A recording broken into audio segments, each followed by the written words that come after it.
Hi, I'm Vinny Ranieri, and welcome to Plan TV Episode 2, brought to you by Planned Companies.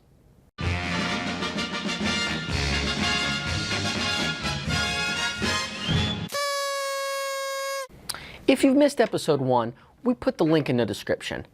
I'll wait for you to check it out.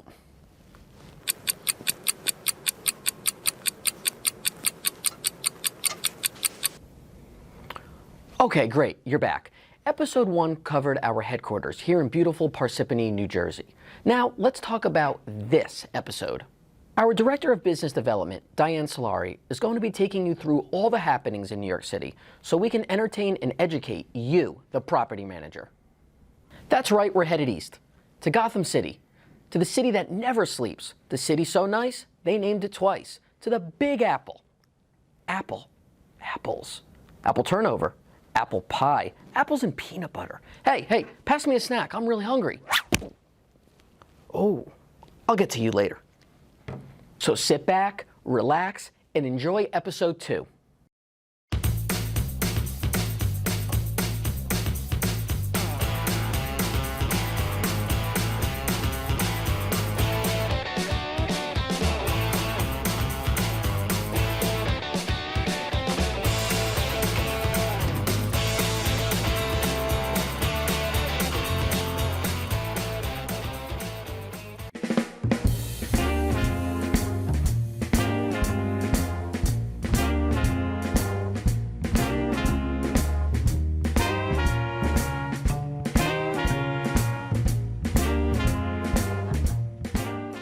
Hi, my name is Diane Solari, and I'm the Director of Business Development for Planned Companies in New York City.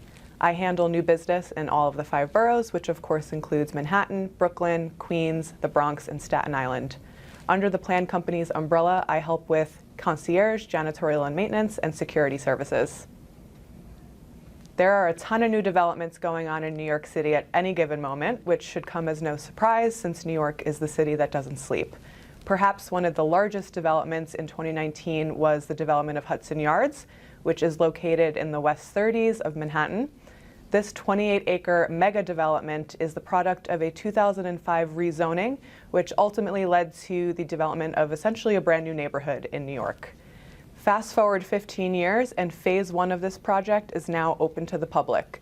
Phase 1 consists of 2 condo towers, office buildings, New York's highest observation deck, a high-end mall, and an arts venue. Many of you have probably seen the beehive-shaped structure, also known as the Vessel, which essentially serves as the landmark of Hudson Yards. It consists of 150 interconnected steps, which is very cool to see. If you haven't seen it yet, I highly recommend you check it out. Just east of Hudson Yards is another smaller yet equally significant project called Manhattan West. This project consists of 5.5 million square feet of mixed-use space, including office, retail, residential, and hotel. This project is being spearheaded by Brookfield and is likely their most ambitious project to date. Many of you may be curious as to what neighborhoods will boom in 2020. Some of these neighborhoods include Long Island City, Flatbush, Bed-Stuy, East Harlem, and the Financial District. Long Island City alone is poised to have more than 2,000 units come to market, which is more than any neighborhood in New York City. When it comes to new laws and regulations, New York City is in no shortage of change. Last year in June, the state passed a new set of rent laws designed to give strong protections for renters in New York. Some of these laws include a cap on security deposits that landlords are allowed to collect, and the cap is 1 month's rent. And the landlord must return the security deposit within 14 days of a tenant vacating a unit. Unlawful evictions are now a misdemeanor. Landlords are only able to charge up to $20 for an application fee, even if that includes a background check. Landlords must give at least 30 days notice to a tenant if they plan on raising the rent by more than 5%. The blacklisting of purportedly troublesome tenants or banning an application or denying an application due to a tenant-landlord dispute in the past is now prohibited. These laws represent a significant power shift away from landlords, giving tenants a lot more power, which is obviously opposed by many real estate professionals in the industry along with landlords. Last week, media headlines were screaming, New Yorkers no longer have to pay broker fees. This statement is misleading as the Department of State issued a statement that brokers who are representing landlords are the only ones who are unable to collect broker fees by tenants. However, if you are a tenant and you hire a broker to help find you an apartment, you may still be liable to pay a broker fee up to 15% of the annual rent. A judge has temporarily blocked the new state guidance barring brokers' fees for tenants. Brokers and industry insiders believe that this ruling will simply cause landlords to shift the cost of working with a broker onto tenants through higher rent prices in the city. Some, of course, believe that this update in the law can help New York City residents who have struggled to find a home finally get one.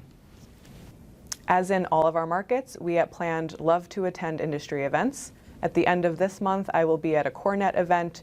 In March, I will be at BizNow's Brooklyn State of the Market. Also in March, I will be at an IFMA event, which is the International Facility Management Association. They're hosting a fundraiser for the St. Jude's Children's Hospital. And in June, I will be at the New York Cooperator Expo in Midtown Manhattan. Okay, so it's time to have a little fun. Here is some New York City trivia for you. Which of the following is the oldest apartment building still standing in New York City? Is it the Windermere, the French Flats, or the Black Star and Frost building? Stay tuned to the end of the episode and we'll reveal the answer.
Hello again. If you guessed the Black Star and Frost building, you are right. This building was built in 1874 and is in downtown Manhattan on Fifth Avenue.